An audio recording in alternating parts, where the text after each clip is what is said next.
Okay, we're now recording. This is Miriam Raftery with East County Magazine, and today my very special guest is Laura Lothian. She is a successful realtor, and she is one of 6 candidates running for the La Mesa City Council, along with council members Christina Alicio and Colin Parent, and challengers Jack Shue, Alan Durden, and Mark Pappenfuss. And you can find coverage of all 6 candidates in this race at our website at eastcountymagazine.org. We want to thank the Facebook Journalism Project and KNSJ Radio for supporting our series of virtual candidate forums and interviews during the COVID-19 pandemic. So Laura, can you please start by sharing what you consider your most important qualifications for the job and why you're running for the La Mesa City Council? Okay, hi, I'm Miriam. This is Laura Lothian calling. I am a realtor with Pacific Sotheby's in La Mesa, and I have been working in La Mesa as a realtor since 2002.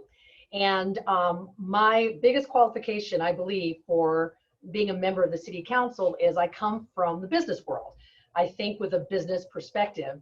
I have been doing real estate for 18 years. I'm proud to say that I'm the top agent in La Mesa in terms of production.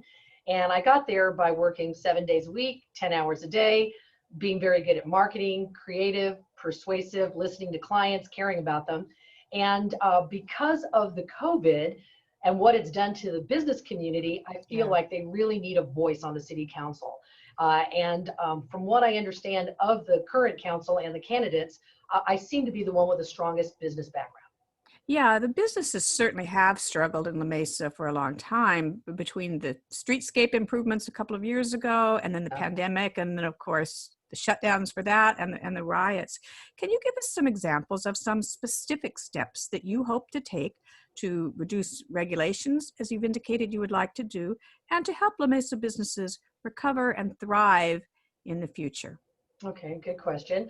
Okay, so one of the first steps I would take is education. Every time I tell a friend, a client, an associate, a regulation story, they're always shocked and surprised. They cannot believe that that is actually the way regulations work. And so I think that number one, I have to educate the public. For example, a few years ago, I was in this office, which is on beautiful La Mesa Boulevard. I have a big window front. People are always walking past, and I'm very busy here. But after hours, I can catch up on my files, do my phone calls, my emails. And so a few years ago, I was in my office, and I lit a small candle, a Anthropologie vanilla lavender candle, and a fireman walked in. And I was happy to see him, so I said hello. And he said, "You got to put out the candle." And I'm like, "What? Why?" And he said, "Because you don't have a permit for it." And I go, "I need a permit for a candle." And he said, "Yes." And I said, "Fine, I will go to the city hall and I will get a permit." And then his answer back was, "We only give permits to places of worship and restaurants. Put out your candle." So I'm a 50-year-old woman being ordered by a fireman, by a pleasant man, to put out my candle. So as the years have progressed, I have learned, and this is just scratching the surface, you need a permit to move an outlet. You need a permit to install a new light fixture. If you're doing a home remodel, you need a permit to staple construction paper. You need a permit to use a ladder temporarily on a sidewalk. Yeah. It's just crazy, and people don't know it. So you're going to look to try to examine those and maybe streamline some of that. Yeah, and also too, California is probably the strictest state in the country with rules and regulations. True. So to me, if La Mesa has a rule that's even stricter than Sacramento, I don't think that's necessary. So I would work to eliminate those as well. Okay. And if a vote came up, if a vote came up for some new ordinance or some new regulation, chances are that I would vote against it if I felt it was petty or superfluous. Okay, thank you for that. Your website has an interesting section called La Mesa Sizzle. Tell us a little bit about some of these new events that you envision bringing in, and what other ideas you have to beautify the La Mesa village, such as you mentioned, creating some kind of garden district, ways to bring more visitors into the downtown village. Well, I love La Mesa. I have, like I said, I've been here since 2002, and it's got a gorgeous little village, and it has the parks and the edge of Lake Murray and all that. And what I envision is downtown La Mesa is sort of the heartbeat of La Mesa. It's like when you think of La Mesa, people automatically think of downtown. I was on the parking commission, I don't know, 10 years ago, And I remember wanting to use, we had a couple of $1 million in parking meter money, and our village desperately needed to be cleaned up and flower pots, and we weren't using that money constructively. So some of my ideas are this. First of all, I was on the board that spearheaded the farmers market. I love having it downtown. I do understand right now that with COVID and all the shutdowns, it has become in the way. So I support, and our whole board supports, moving the farmers market across the tracks on the other side. But anyway, so when I say garden district, I was born outside of New Orleans. Every time I go to New Orleans, I always go to the garden district, and it's beautiful homes, old homes like we have all over the place with gorgeous gardens. We have La Mesa, beautiful in La Mesa. I've been associated with them for years. I think they would love something like that. So that's one idea. Another idea is I work very closely with the La Jolla Golf Cart Company. He would sell street legal golf carts to residents of La Mesa, waive the sales tax or absorb the sales tax, and that saves $1,000. And we could have little golf carts darting all over town, which is absolutely charming. When you're in Catalina or Coronado and you see all the golf carts darting around, it makes you feel like you're in a really cool town. We hear a lot of talk about making it bicycle friendly, but golf cart friendly. I like it. Yeah. I have mine, and everyone, everybody always waves at it. I always feel like I'm in some parade or something in it. But so it's ideas like that. And there's also a gentleman named Tony Gaipa who has a great idea of creating a little Italy-style plaza on Palm, where Randall Lamb, the building, burned down. Like we had the two banks burned down, Randall Lamb. And it would be like a piazza style. And I think you could do Holiday in the Village there, farmers market there. It'd be a place for picnic tables. It'd be beautiful. Okay, great. Well, that sounds exciting. What ideas do you have for the rest of La Mesa outside of the village? Okay, so I believe that reducing regulations helps everybody everywhere. I have sold, I don't even know how many houses, somewhere between $1.5 billion and $500 million in real estate, and most of it's been in La Mesa.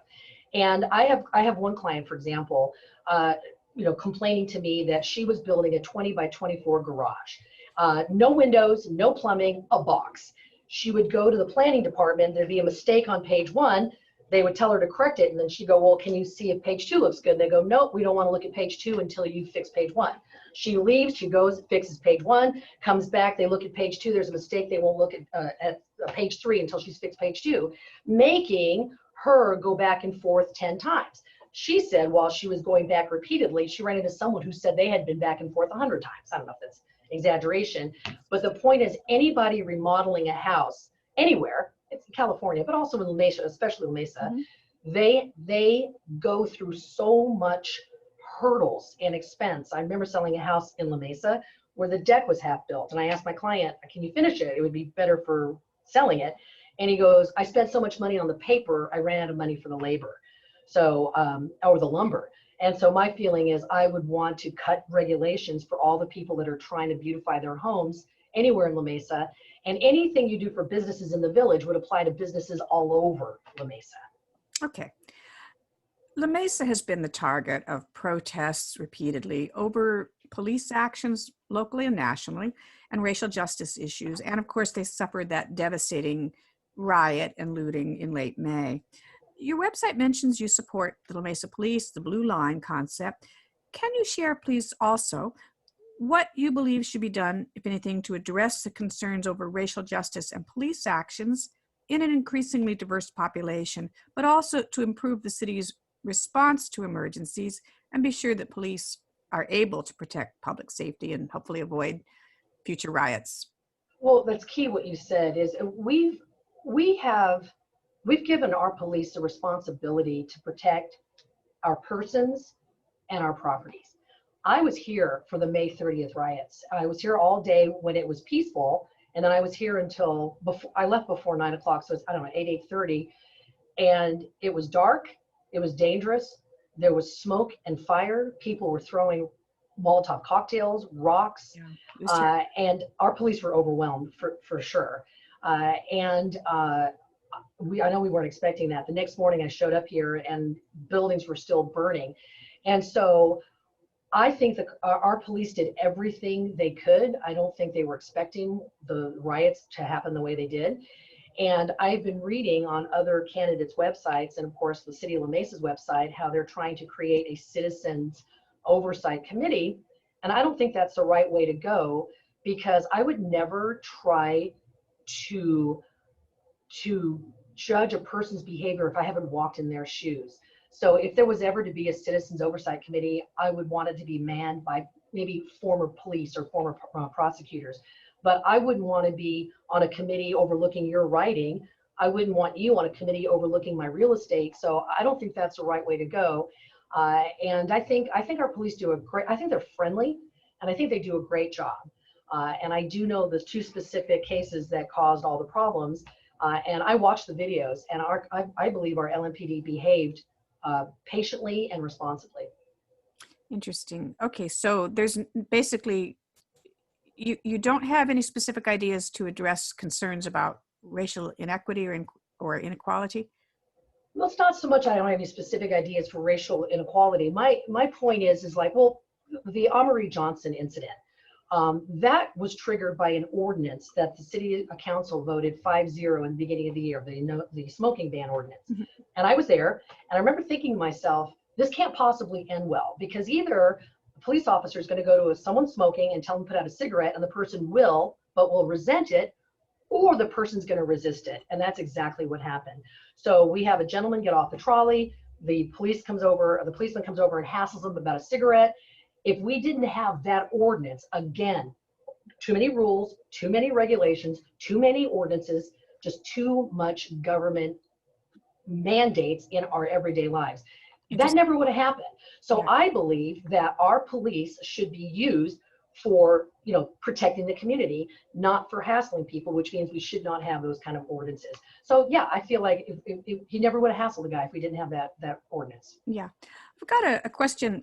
Some of the readers had sent in questions, for the reviewers had sent in questions, during and before the forum too. But can you tell us briefly your view on the La Mesa Civil Defense and the East County Defenders movements, Black Lives Matter movement as well? And also, what are your views on the calls by some to shift some of the police funding into social services or alternative responses to incidents that involve people who are mentally ill or homeless, that sort of thing? Okay, the opinion I have of Black Lives Matter, which is the main organization getting all of the press, is they have grievances, and I believe they have every First Amendment right to protest those grievances.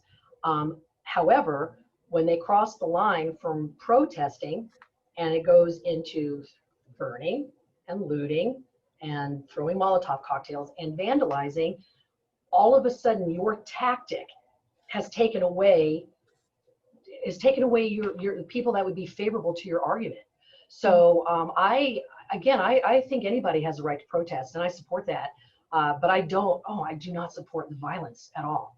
It's horrible what happened to our town. And I see it happening to cities all over the country. And I think that the city mayors and the city councils that are acquiescing to these protests that have gotten out of hand are not doing their job. They should be protecting their cities and not letting it get out of hand the way it has. What about the Defender movement, which started certainly very well intentioned, I think, by people who wanted to prevent the kind of thing that happened in La Mesa, the looting and the burning. But we've also seen some instances where there were fist fights, racial slurs, that sort of thing. I don't know what you're talking. I don't know the committee. I don't know the name of the organization. Oh, okay. La Mesa Civil Defense and East County Defenders. If you're not familiar, it's okay. We can, move on. They were groups that sort of counter-protest groups that started with a goal of sort of protecting La Mesa as MP.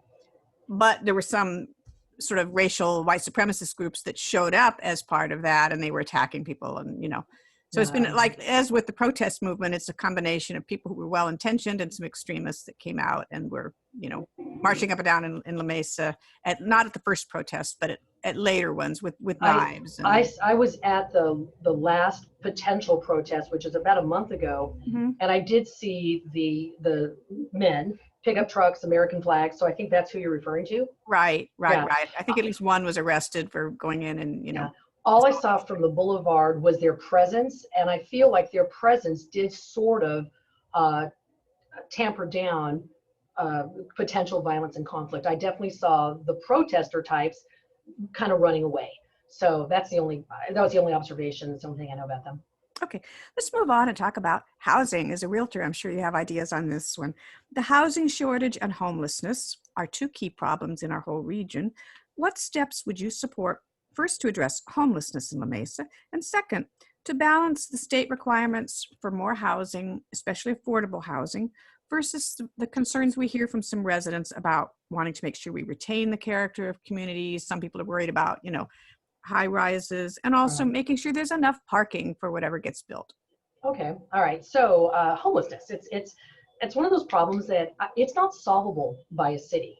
There is one problem right now that has a stopgap solution.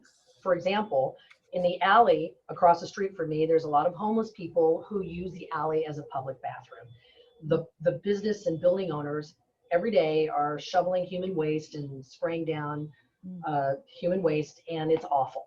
And so we got to put a porta potty. And my fear is that if you put porta potties, you might attract more homeless. And so I don't know how permanent that solution is, but something has to be done now.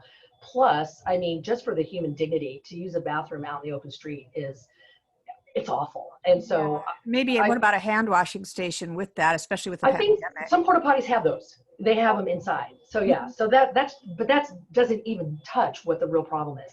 So to me, the problem has to be taken care of by the state of California, and there is a real estate association with it. Every single time I read about a homeless shelter being built or an apartment building being devoted to homeless the population, it's always in an extremely expensive real estate. Malibu, Bankers Hill, Los Angeles, and I'm like, you've got real estate going for $1,000 a foot. Why are you building it there? So you're also limited in size. My feeling is the state of California needs to build facilities in real estate where real estate is not expensive.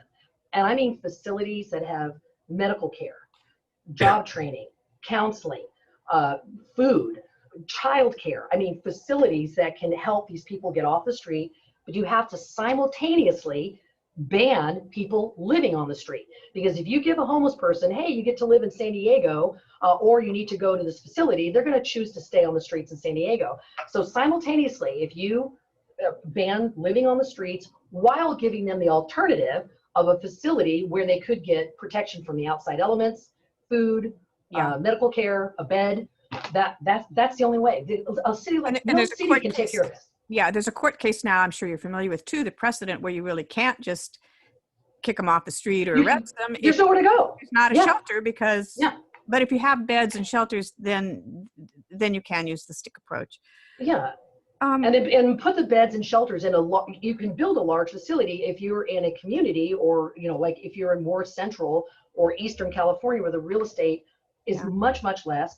And you might have a community that would welcome the jobs that would be created by cafeteria, medical, council, all that stuff.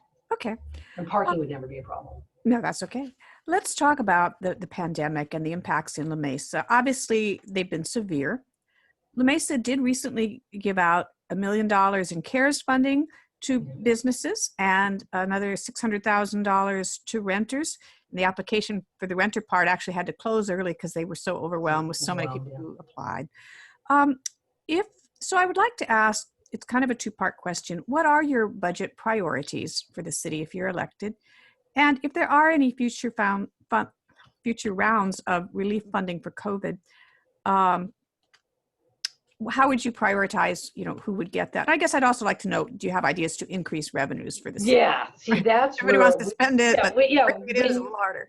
When you're in the private sector, like I've been, for, like I said, 18 years, you don't sit there and think like, I'm going to save $1 a day. How you think is, I want to grow my revenue. Like, is it through marketing? Is it through shoe leather, meeting people? How do I grow the revenue? Mm-hmm. So my feeling is, again, especially during this COVID, if you go down to any restaurant right now in La Mesa who has taken advantage of their parking lots, their sidewalks, it looks like there's weddings everywhere. There's all the white tents, like I was at the Brigantine, and you have the servers running around with their margaritas, and everybody's outside. And I know that's temporary. If you go to the California ABC page, they literally say on their page, temporary regulatory relief, which makes me kind of laugh because even they know that it's a relief from regulations. You almost feel like they're going, we're going to take our boot off your neck and let you breathe. So when this pandemic is over, I would hope because these restaurants have to make up for 6, 7, 8 months of lost income, Hmm. that the ABC and the city of La Mesa will allow the parklets, the sidewalk dining, the parking lot dining, the alcohol sales on the sidewalk. I wish they would do it forever, but at least enough time for these people to land on their feet again. Yeah. Well, I've heard Number from a one, lot of people, they think it's kind of nice to eat outside, enjoy the weather, absolutely. quiet, Yeah. you can carry on a conversation without loud music, Yeah. TV. So, And you get to watch, and you're people watching, and it's mhm, fantastic. And so, yeah, so I would like to see that stay forever. true. Laura, you've mentioned some of the actions you've taken as a board member with the La Mesa Village Association to benefit the businesses and the community as a whole. We did ask all the candidates last night that conflict of interest questions have arisen over several of the candidates, including I think Colin has gotten some developer money through Circulate San Diego. You own a real estate business downtown and you're on the board of the La Mesa Village Association. So how would you address any potential concerns over conflicts of interest? Are there circumstances where you would recuse yourself from voting? And also, one of our readers asked if you could clarify back when you served on the board of the old Merchants Association that's gone and they left owing the city, I think it was $50,000 or something. Mhm. Um, did you make any efforts to try to help repay that debt, which I don't think ever was? No, I didn't make any personal efforts to pay back that debt. I think like $50,000. I haven't raised the money or something, yeah.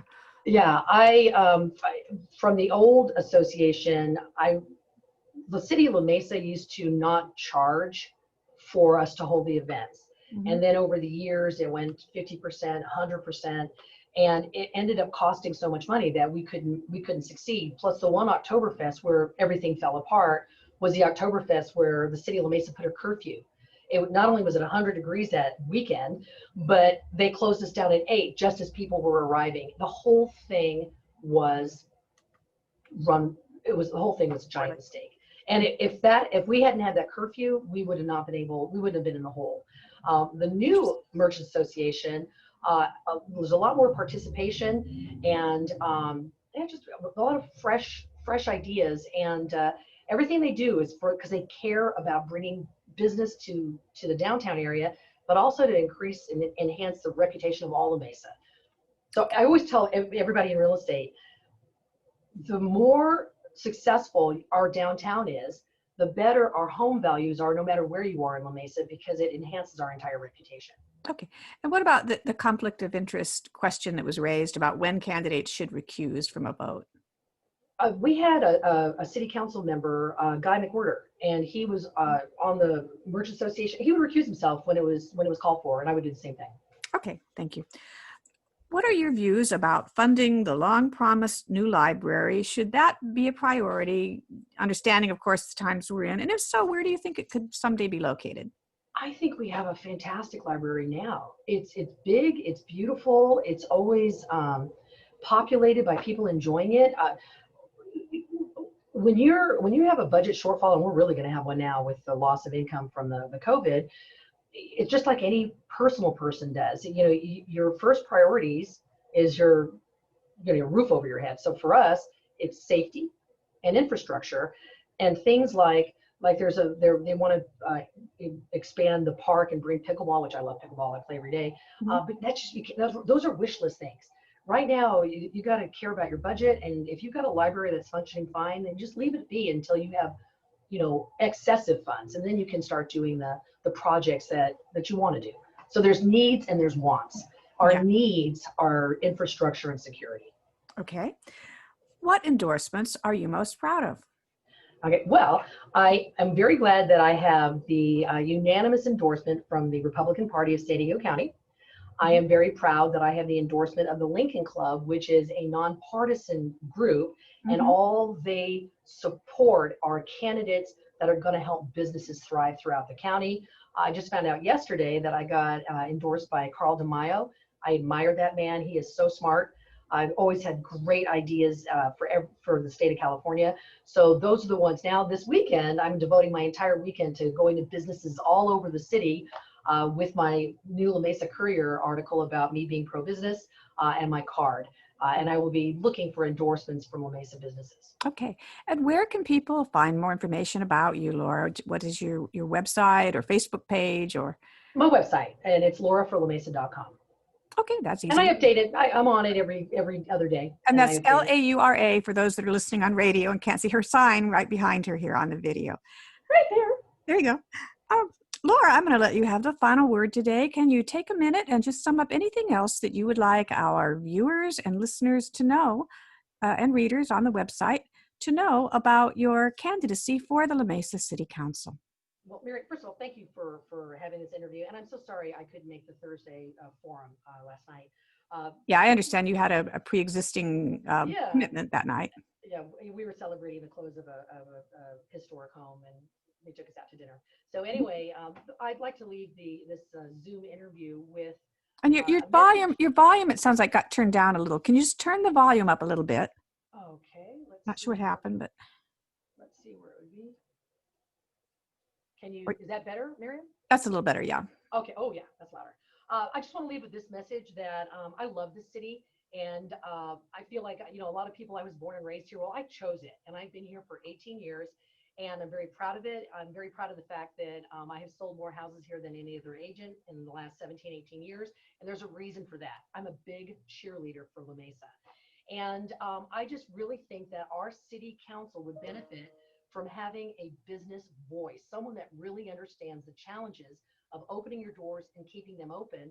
And I think sometimes you get caught up as a city bureaucrat, and you love your rules and your regulations without thinking of the real world effect of those. And I would be there very much understanding what it feels like to be a resident or a business in La Mesa, trying to navigate the rules. Okay. Well, Laura, I really want to thank you very much for taking the time to join us today. And it's a big undertaking to run for a city council seat, Yes. especially during COVID-19 when candidates Yeah. can't get out so much and walk door to door and, there aren't all the usual forums. So I also want to thank Canis J Radio and the Facebook Journalism Project again for underwriting and supporting our series of candidate forums and candidate interviews and as I mentioned, we did have 3 candidates who participated in a forum this week. The other 3, we couldn't get all 6 of them the same date. So the other 3 have done Zoom interviews with us. And we will be putting all of those up on our site within the next couple of days for people to see and read and learn more about the candidates running for the 2 seats open on the La Mesa City Council. Thank Thank you. you, Miriam. Okay.